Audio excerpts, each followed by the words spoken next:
Let's do this thing. Let's do this thing that we do. That thing you do. You ever see that movie?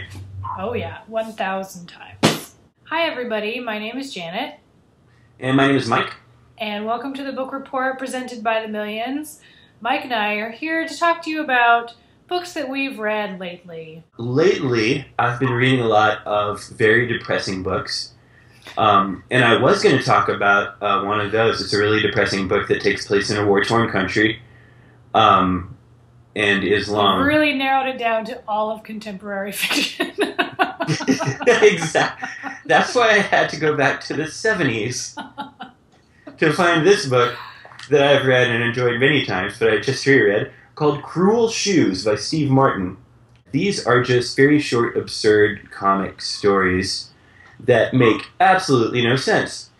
And I love it, because this was kind of back in the day, I think, of like Steve Martin and Bad Example coming up, Woody Allen, who would write actual funny books. And then at some point, I feel like in the 80s, stand-up comedians started writing books that really sucked. And they were basically like transcriptions of their stand-up routines. And it's all like, you know, my wife and I got in a minor fight about the remote control, women, you know, and that kind of thing.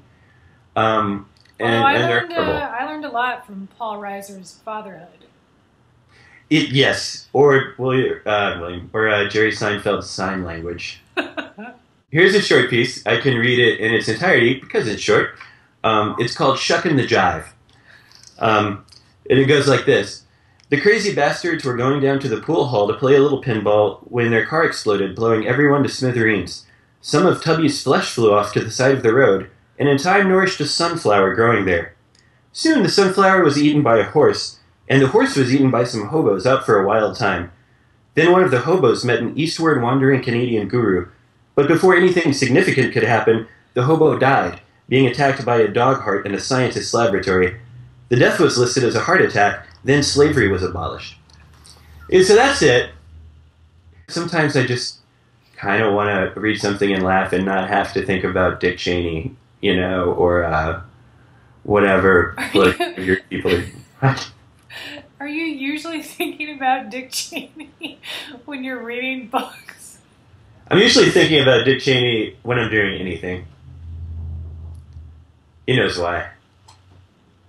Is it possible Steve Martin dictated this book while on cocaine? I hadn't thought of that. I think it's probably very likely, though. Because, you know, I think I first read it when I was like 13 or 14, and I was definitely, you know, coked to my gills at the time.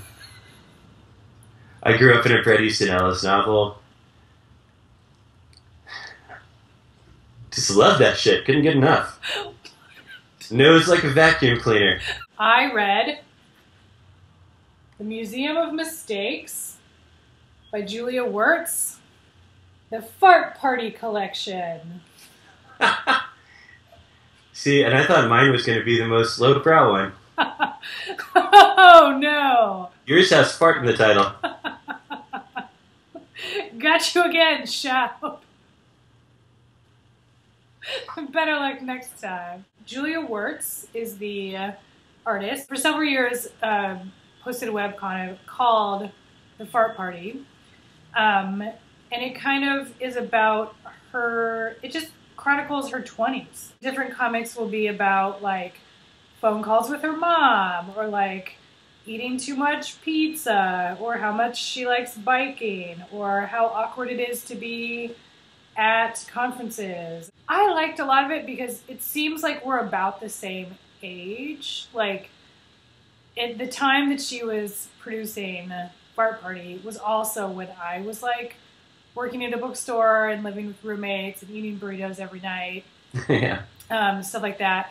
So she has a cool way of capturing sort of that aimless, fun time without it being really monotonous. It kind of says everything you need to know about her. That when she was trying to decide what to name her webcomic, she just named it The Fart Party.